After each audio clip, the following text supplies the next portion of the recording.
बोले कुछ नहीं, केवल प्रकट में बहुत तेज प्यास लग रही है पिताजी। पिताजी कुछ नहीं बोले। थोड़ी देर बाद अशोक सुंदरी ने देखा कि मेरे पिताजी की जटा में से टप टप टप टप करते हुए जल बह रहा था। अशोक सुंदरी को लगा कि गंगा मैया सिर पे है तो वो पानी बहा रही है, मैं क्यों ना इस जल को पी लूं। और तुरंत अशोक सुंदरी ने पिताजी के कंधे पर जाकर लिपट गई और लिपट कर अशोक सुंदरी ने अपने मुख को ऊंचा करा और शिव जी की जटा से, भगवान शंकर की जटा से जो बूंद बूंद जल टपक रहा था उसको अशोक सुंदरी ने पीना प्रारंभ कर दिया।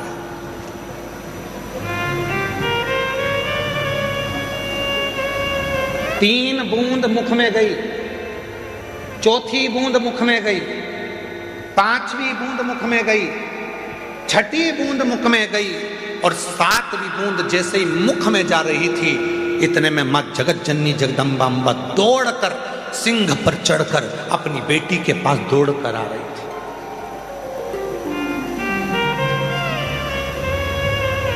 जगत जननी जगदम्बा अम्बा दौड़कर, सुंदरी सुंदरी सुंदरी सुंदरी अशोक सुंदरी सुंदरी सुंदरी, क्या बोले।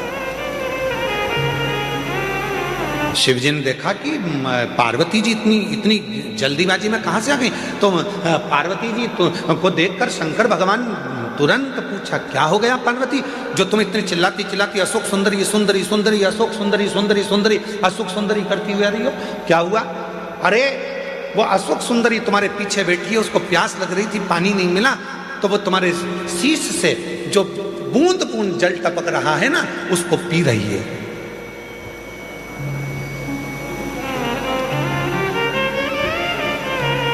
पार्वती जी बोली वो बूंद बूंद जल को पी रही है। शिवजी बोले तो गंगा ने तो जल नहीं टपकाया, गंगा ने तो एक बूंद जल नीचे नहीं गिराया। पार्वती ने पूछा, वही तो मैं बोल रही हूं कि गंगा तो आपकी जटा में बंद पड़ी हुई है, वो बूंद बूंद जल जो टपक रहा है वो जल नहीं है, तुम्हारे गले में जो वासुकी नाग पड़ा हुआ है उस नाग का जहर वो उगल रहा था, वो उगला हुआ जहर मेरी बेटी के कंठ में जा रहा था।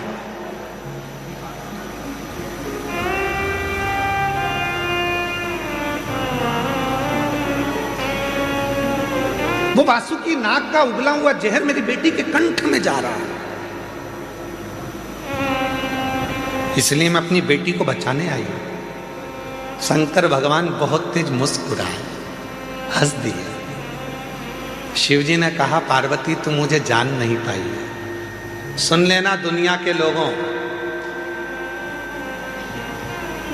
जो शिवजी पे चढ़े हुए जल का पानी पीने के लिए मना करते हैं, जल पीने का मना करते हैं, उनके लिए एक कथा प्रेरणा है। लोग कहते हैं शिवजी पे चढ़ा हुआ जल नहीं पीना चाहिए, वो कथा को ध्यान से सुनना। आज रुद्राक्ष महोत्सव 2026 के प्रथम दिवस की कथा को अपने चित्त में बिठाना। शिवजी हंसे, पार्वती से कहा, पार्वती तू मुझे अभी तक समझ नहीं पाई है। पार्वती ने पूछा, क्यों, तूने क्या कहा। मेरे जटा से बाल में से पानी टपक रहा था और अशोक सुंदरी पी रही थी और वासुकी नाग ने जहर उगला था, वो जहर अशोक सुंदरी के मुख में चला गया था। अरे पार्वती तो मुझे समझ नहीं पाई है। पार्वती अगर जहर भी मुझ पर चढ़ जाता है तो वो भी अमृत बन जाता है, तू कब समझेगी। एक दुर्वा मुझ पर चढ़ती है तो वो औषधि बन जाती है, एक बेर मुझ पर चढ़ता है तो औषधि बन जाती है, एक चावल का दाना मुझ पर चढ़ता है धान्य, वो औषधि बन जाती है।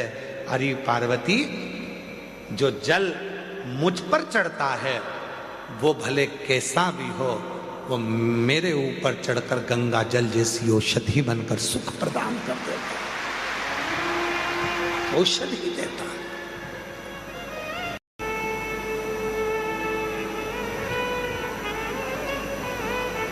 एक कार्यक्रम था, उसमें हमसे पूछा, राष्ट्र को आप उज्जवल देखना चाहते हैं तो क्या देखना चाहते हैं? तो हमने कहा हम ये देखना चाहते हैं, अभी तक नारा था बेटी पढ़ाओ बेटी बढ़ाओ। हमसे कोई पूछे तो हम भी एक नारा देना चाहते हैं, बहू पढ़ाओ और देश बचाओ। कोई हमसे पूछे तो एक नारा हम भी देंगे कि जैसे तुम बेटी को पढ़ा रहे हो, जैसे बेटी के लिए तुम अपनी जान दे रहे हो, वैसे बहू को भी अपने घर में आने के बाद उसकी इच्छा पूछो, बेटा पढ़ना है, आगे बढ़ना है, तुझे कुछ करना है।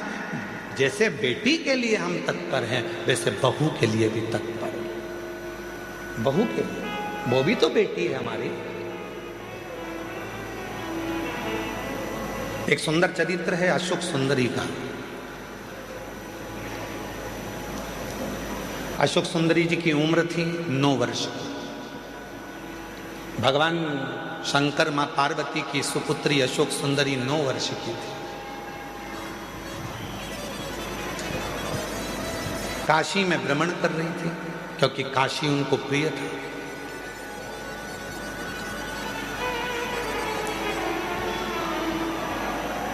अशोक सुंदरी जी को काशी बड़ा प्रिय था। काशी में रह रही थी, काशी में भ्रमण कर रही थी और भ्रमण करते करते काशी की धरा पर अशोक सुंदरी एक दिन बाबा विश्वनाथ जी के पास में पहुंच गई, अपने पिताजी के पास। जब जाकर देखा तो पिताजी तो तप साधना में लीन थे। अशोक सुंदरी ने देखा कि पिताजी तो तप साधना में लीन है, अब मैं किसके पास जाऊं? तो अशोक सुंदरी फिर दौड़ लगाई, अपनी मां को खोजने लगी, माता पार्वती। उस समय पर मां जगतजननी जगदम्बा अंबा माता पार्वती मैया असुरों का संहार करने के लिए गई थी। मां जगतजननी को ढूंढ, पार्वती जी मिलती नहीं। अशोक सुंदरी आखिरी में ढूंढते ढूंढते श्री गणेश जी महाराज के पास में गई, गणेश जी भी नहीं मिले। षडानंद कार्तिकेय जी के पास गई, षडानंद कार्तिकेय भी नहीं मिले।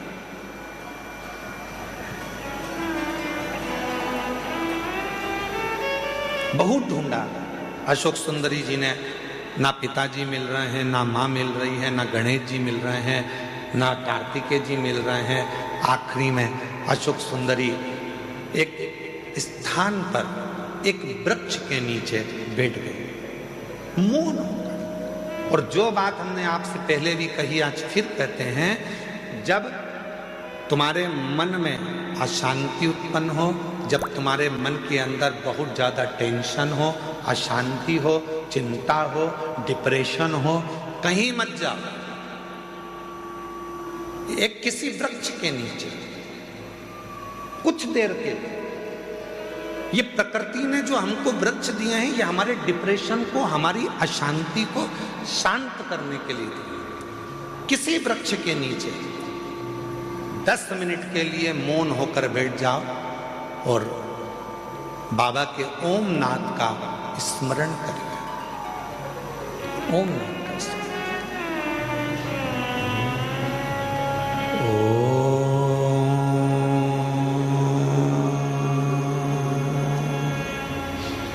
जब हम ओम नाथ का स्मरण करते हैं किसी वृक्ष के नीचे बैठकर, तो प्रकृति के देव भगवान देव अधिदेव महादेव हमारे ऊपर दृष्टि देते हैं, हमें देखते हैं। शिव महापुराण की कथा में लिखा है, गर्ग संहिता में लिखा है, पद्म पुराण में लिखा है, नर्मदा पुराण में लिखा है, स्कंद पुराण के रेवा खंड में लिखा है, जो पुण्य नदी के तट पर भजन करने में मिलता है, जो पुण्य तीर्थ में जाकर भजन करने में मिलता है, जो पुण्य घर से बाहर निकलकर भजन करने में मिलता है, वो पुण्य एक वृक्ष के नीचे बैठकर ओम का नाद करने से तुरंत प्राप्त हो जाएगा। वो पुण्य प्राप्त हो।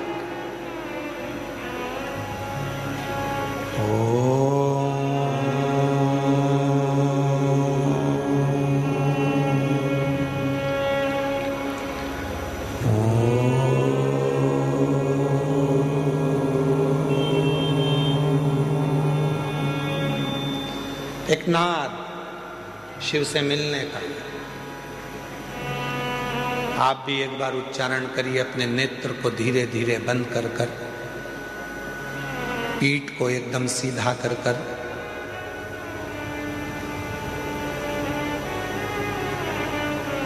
दोनों भुकुटियों का स्मरण मध्य बिंदु में कर कर इस ओम को लंबी गूंज के साथ अपने मुख से उच्चारण कर रहे हैं।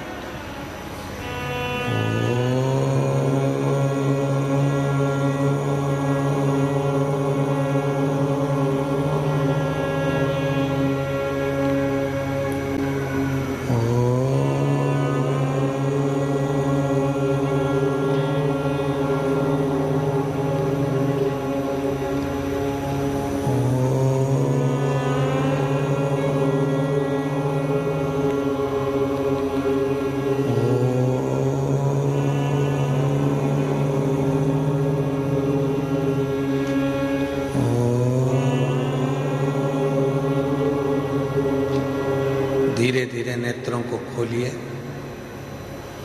स्मरण करिए देवाधिदेव महादेव के किसी वृक्ष के नीचे बैठकर शिव हमको देख रहे हैं और हम उस शिव को महसूस कर रहे हैं।